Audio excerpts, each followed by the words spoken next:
30 years after the release of the Joshua Tree album, how has changed the way of making songs for you? Wow. You know, in some ways, very little has changed. It's still hard. I love the John Lennon quote about songwriting, which is that you sit down, decide what you want to write about with your guitar, and then you open a vein. Meaning, to get a great song, it takes everything, takes your lifeblood to make a great song. And for our band, we are cursed or blessed, depending on which way you look at it, with a sense of what a great song is. So when we go at it and we really try and produce a great piece of work, it takes everything. And you know, the great ones are songs that will, you know, keep you safe at night, you know, put food on the table, so that, you know, it is worth it in the end, but it doesn't get any easier. You know, Noel Gallagher, who's been doing a lot of the shows with us, he was saying to me one night, he said, you know, what's great, the Joshua Tree was like really great, simple songs. And it's true that they were simple songs where we were playing to the, you know, the extent of our abilities at the time. And it just all came together. And now making a record, you have so much technology that can fill in the bits that you can't supply. But Joshua Tree was magical for our band. It happened at a great time for us. Okay, thank you. So after so many years of career, what is the secret to remain relevant, to transcend through the years? For us, it's about keeping in touch with the music culture, because nothing that has ever been created is done in a vacuum. There's always a context. So for us, that context is current music culture, and so every album we've ever made, there's been in our sort of in the background a sense of where music is going, and we always try and be not followers, but kind of interpreting things in a new way. So we're taking music culture of the moment somewhere slightly different. That's would be our approach. Okay, so what is the thing you remember the most of the recording of Joshua Tree? Any particular anecdote? I think we treated ourselves on that album to not recording in a recording studio, which is a very sterile place, but we decided to record in a residential setting in a big house.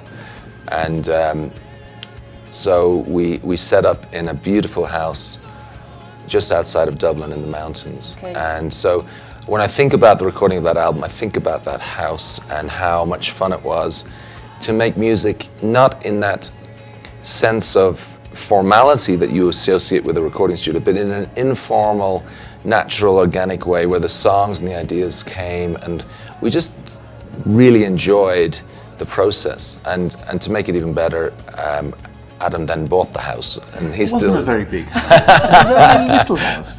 He lives there still. Okay. So we get to revisit the place where a lot of those songs were written, and it's nice. You know, I remember it as a period of great generosity, because we had an amazing team of people around. We had Brian Eno, we had Daniel Lanois, we had Flood, and Steve Lillywhite came in at the end to mix, and all these people gave of themselves to the Joshua Tree. And when you listen to the Joshua Tree songs, you can hear their contribution, and that's very humbling as a musician to hear, you know, Brian Eno and Danny. They're such great musicians being a part of our record. Very good. You guys have been playing the songs for many years.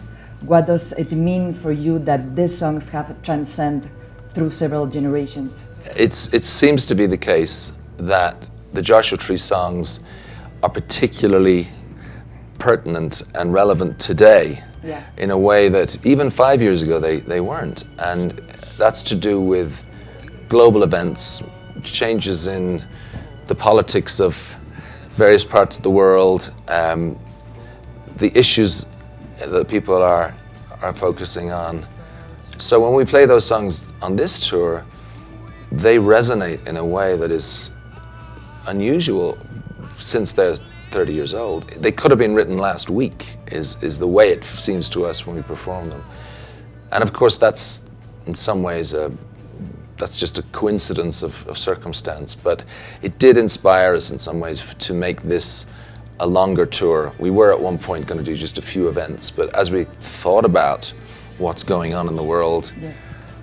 we suddenly realized that there's actually a much more important thing that we could do here with this album and this tour, and so it became a much bigger thing. Yes.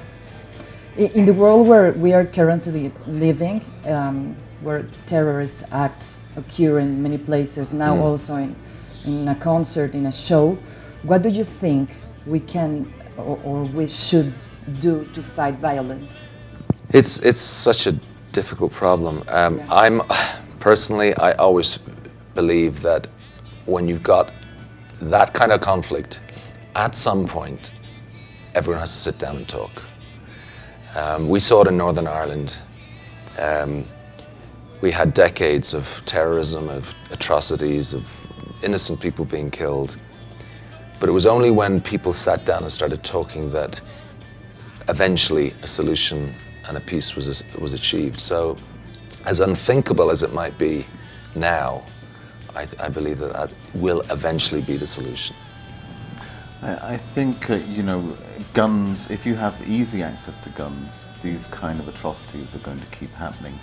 In terms of terrorism, it's very sad that young people can't gather in places to appreciate music, and that's an assault on what we believe in, and it's an assault on democracy.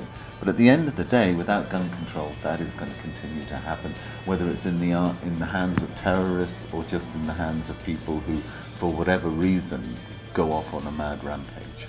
So I remember that Bono expressed his opinion on regards strong wall that not only create separation against people and nationalities, also feelings and mentalities.